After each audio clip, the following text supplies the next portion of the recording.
Hello YouTube and welcome back to old Flads. This is Dead Island Epidemic and welcome to my crib. Those of you that have played Dead Island before will know that it is pretty much a survive a zombie infection outbreak sort of game where you have to kill as many zombies as possible whilst playing yourself through a particular story. I've never played a Dead Island game because if I'm being totally honest, I thought they looked a little shit.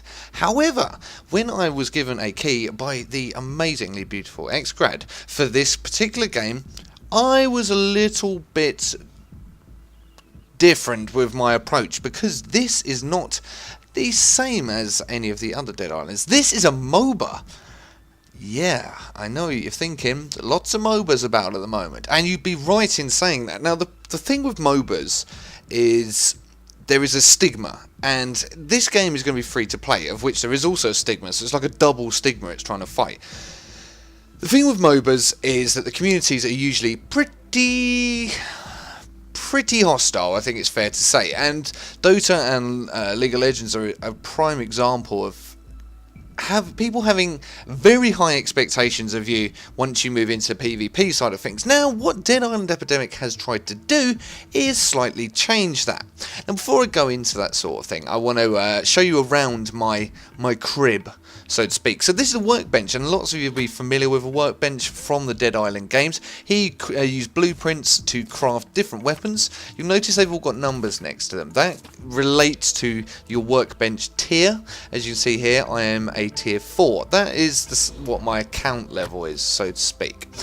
You don't have to worry about that too much at the moment. Just know that if you're account level 4, you can't craft 5 or 6. If you're account level 2, you can't craft 3, 4, 5 and 6, and so on and so forth, okay? The only way to up your account level is to play, and you need to play a hell of a lot as well. The grind is real in this game. Fortunately, it is incredibly good fun. Now, the inventory is where you keep everything as you would expect. These are my weapons that I've already made, so you've got different types of weapon depending on your different character, because each character specialises in a different weapon. So Berg, for example, specialises with shotguns, Bryce specialises with the rifles, Isis specialises with pistols, and then they have their melee weapons as well. You've got light weapons, heavy weapons, and fist weapons. Like I said, I don't want to go into too much detail. I want to try and give you an overview of this game more than anything else. Now, the shop has everything you'd expect to sell, and including characters. So you have your characters here. You'll notice that these are not being used with money. Real money is something that you do use, but you have to convert it for some things, and real money is pretty much only used for blueprints and for boosts, whereas if you want characters, you've got to convert it into character points. Now, character points are gained, as are these gear points and these unbound XP points, by playing, so you don't have to spend anything. However, if you'd like to give yourself a bit of a boost and try and get your characters up to speed a little bit, then you can pay for a boost. I would not advise it. I would advise grinding. And the reason I say that is because of the PvP, but we'll get into that into a second. So let's have a look at the play modes. So you have a prologue. This is basically a background story, of which I've heard the lore is a little bit shaky, but I mean, that's something for you to decide, or for those of you that like Dead Island and know about this will be able to tell me. Also, I'd like to know in the comments, do you think there are too many MOBAs about at the moment, or do you think that people are making MOBAs because they're popular, but they're doing it in the right way? Because personally, I think there's a lot of MOBAs, but I think they're all being done in a unique style, and I don't see where the problem is with that. We've got loads of FPS games, we've got loads of zombie horror survival games. Why can't we have loads of MOBAs? I don't see the issue personally, especially as they're free. I mean, come on, that's good. So the prologue is a background, gives you a little bit of an idea about how to play, so to speak. Horde Mode. Now, Horde Mode is where you're going to do the majority of your grinding, and what I would suggest doing is grind your characters, and that is a plural, is going to Horde Mode, grind your characters in Horde Mode, and then take them into low level PvP. Have a bit of a play in the PvP levels, have a bit of a go in it, get some experience, then re-grind back in Horde Mode. Then after you've ranked up your account again, go back into PvP, get some experience with low level but slightly better PvP, because obviously your weaponry is going to be better. then go back to Horde Mode and rinse and repeat. And I think you'll find that your experience to your weaponry ability will be far more balanced if you do it that way than if you just try and grind all the way through. Now, Horde Mode has various different levels, so you have a Scout mission, which is 2 players, a Horde mission, which is 4 players, and a Heroic Horde Mode, which is also 4 players. These are totally PvE, so you don't have to worry about playing against other people. They give you a feel for using your different guns, your different special abilities, your ultimates, whatever. They make life a little bit easier for you to actually get some points on the board without having to constantly go through PvP play. I really like it, and it's something that you should spend a lot of time in.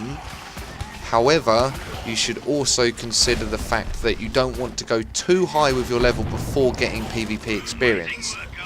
Now, if we go back to PvP, and this is what Scavenger Mode is. Scavenger Mode is 3 teams of 4 will go into a map to try and get supplies for their camp.